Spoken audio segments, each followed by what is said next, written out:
What's shaking, my friends? My name is Shay. Welcome back to my channel. Today I have the best books of 2021 for you guys. So I have come up with a list of 15 books. These are in absolutely positively no particular order. They are as far as ranked of how they go, as far as like 15 to number 1 being the best. I am going to talk about them in the order that I read them just because it's easier that way. And I'm not going to talk too much about what they are about because we would probably be here for 5,000 years.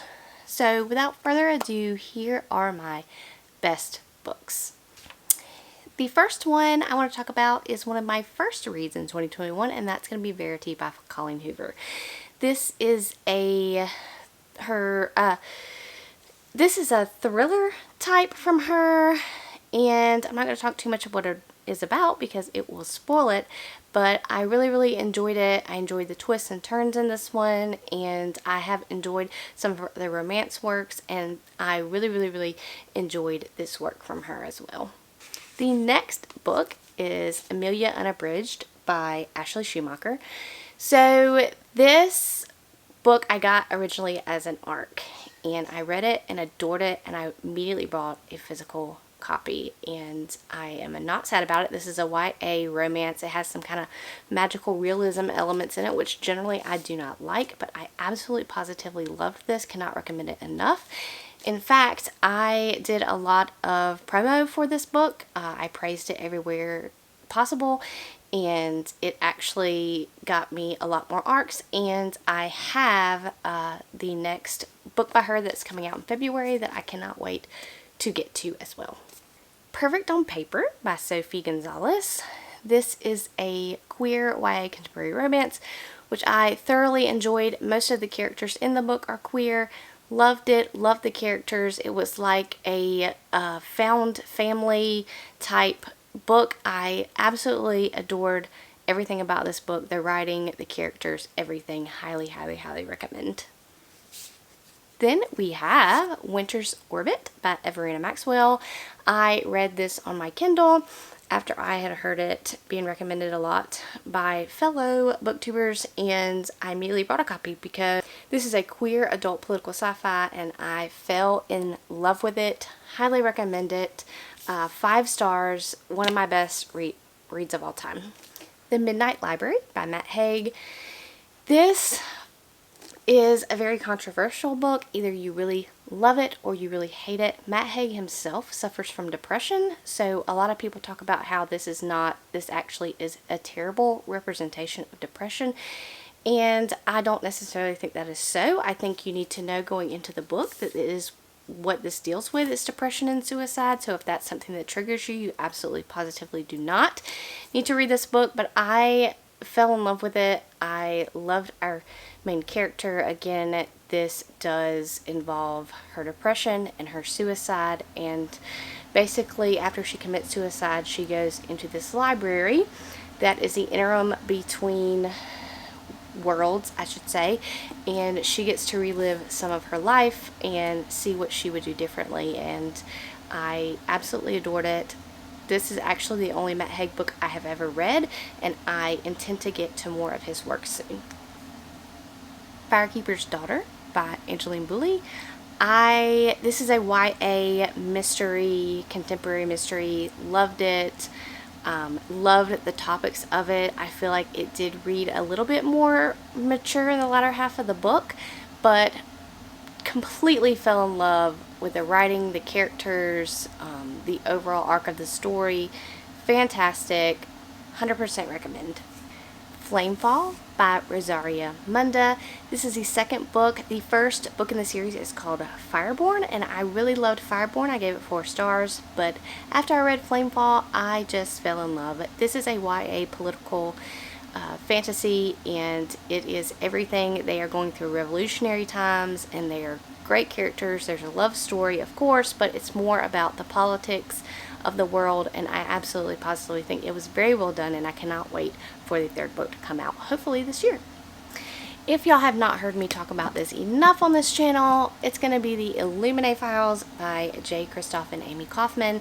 I for so long did not pick up this book because of its size, and I was like, it cannot live up to the hype. I have a fear of picking up hype books, but this series absolutely did live up to the hype. Absolutely, positively love it. This is a YA sci-fi. Highly recommend. It told in some mixed media format, which makes it a lot more interesting to me, and would recommend. And another book that you have heard me talk about a lot on this channel, and that's going to be The City of Brass by S.A. Chakraborty. This is a very political adult fantasy, and I absolutely love these characters. The plot is fantastic. The world is fantastic. The magic is fantastic. I love everything about this and highly recommend. And honestly, the second book is also included on this list. I'm just listing the first one because I didn't want to list both of them on here. I still have to read Empire of Gold, but I'm telling you, this is shaping up to be one of my favorite fantasy series of all time. Switching gears a bit to People We Meet on Vacation by Emily Henry. This is absolutely fantastic.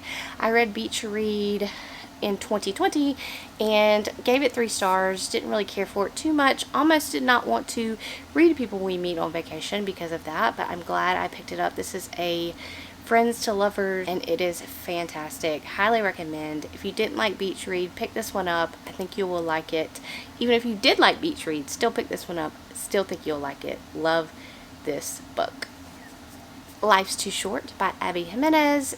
Abby Jimenez is one of my favorite authors now. This is a hard-hitting contemporary romance that follows a character who knows that her mother and sister have a terminal illness that is hereditary, and so she has not been tested for this disease, but she knows that any time this disease can take over and she will become terminal. And it is so great. Loved her, loved the characters, loved this story. Highly recommend. And next up we have The Empress by S.J. Kincaid. The first in the series is called The Diabolic. I gave it 3 stars. It is a YA political sci-fi, and I loved it. I liked The Diabolic, and then when I read this, absolutely positively fell in love. S.J. Kincaid did wonders. Some people hate the way the turns in this book went, but I absolutely loved it because S.J. Kincaid was not afraid to go there, and I loved that about this book, and I cannot wait to continue on with the series. Spellslinger by Sebastian de Castell. I have only read Spellslinger. Cannot wait to continue on. I read Spellslinger on a whim because I had some extra time in my month, and I was like looking for something that I owned, and I had it on my Kindle, but I didn't own a physical copy, and I loved it and cannot wait to continue on. I also love The Greatcoats by Sebastian de Castell, and I think if you like Sebastian de Castell's writing and you liked The Greatcoats, I think you'll like Spellslinger, even though it is a YA fantasy. The Heart Principle by Helen Hoang. This is another book that either you really love it or you hate it, and I really, really loved it. This is another hard-hitting romantic contemporaries. I really like hard-hitting romance stories, and so I really, really loved this. And this deals with grief, and if you know me, I love to read about grief, and this deals with grief and caregiver fatigue and just some great overall topics. Highly recommend.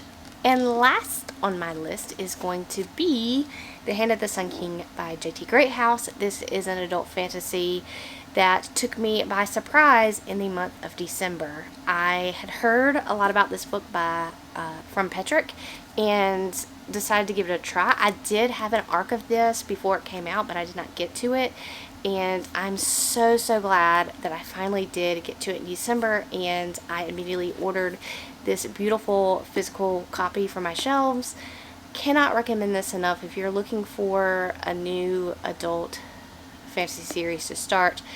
Would recommend this one. The next book in the series is coming out later this year, and I will be picking it up. Alright guys, that's it.